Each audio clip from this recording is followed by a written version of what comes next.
Здравейте, момчета! Добре дошли в ново видео. Днес ще ви покажем как се тегли Hydra Launcher. Да, Hydra Launcher. Виждате го. Това е Hydra Launcher.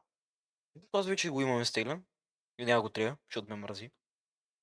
Ще ви покажем как, какво изобщо ще стане. Или как да го направите. Ще го изтегля отново. Нали, казвам често. Тидите в рома си, никога не говорите за... Нали, пускате, пишете Hydra Launcher. Второ съм написал такова, защото искам да го пратя на приятелите ми, но те не разбират. Идете в вебсайта, цъкате Download for Windows, пращате го надолу, пак Download Installer. Тегли ви са. След това правите процеса. Излиза ви този прозорец.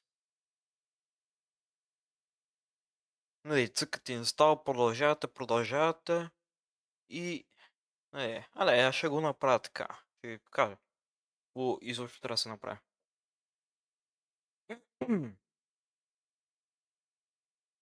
Да, може да ви излезе таки нататък. Next, Install и ви са тегли. Вижте когато папка искате, никой не го интересува. Аз сега ще го изтрия, защото не ми трябва повече. Ми взима място. Така, сега, след като сте в Hydra, само да кажа едно нещо. Трябва да имате Steam инсталиран. Да, Steam.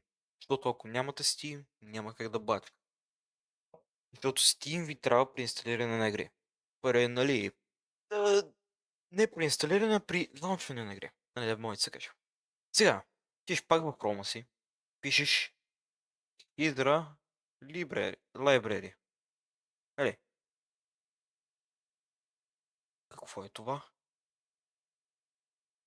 Извинете. Може съм го написал грешно, ако го написал. Тиете първия линк, който е, дали, официалния Hydra линк. Тиете на Sources. Тук.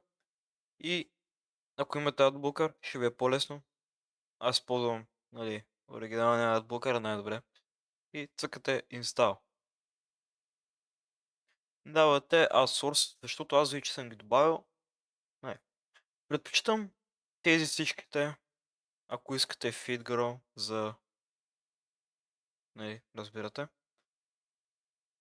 И предпочитам тази цялата страница. Имаше един, който включително помогна на приятеля ми, но не мога да намеря. За жалост. Ако не може да намерите това, което търсите, отидете в другата страница. Втора, трета, четвърта, пета, шеста и така нататък.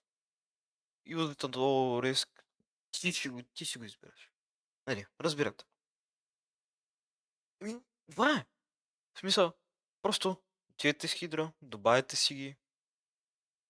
Пример е American, защото ако нямате, няма да ви излезнете всичките download пакове.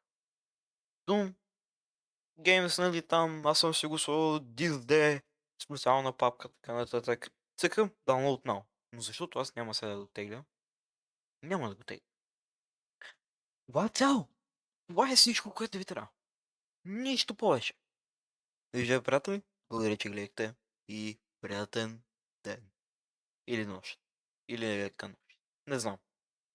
Може да го гледате, което се искате време.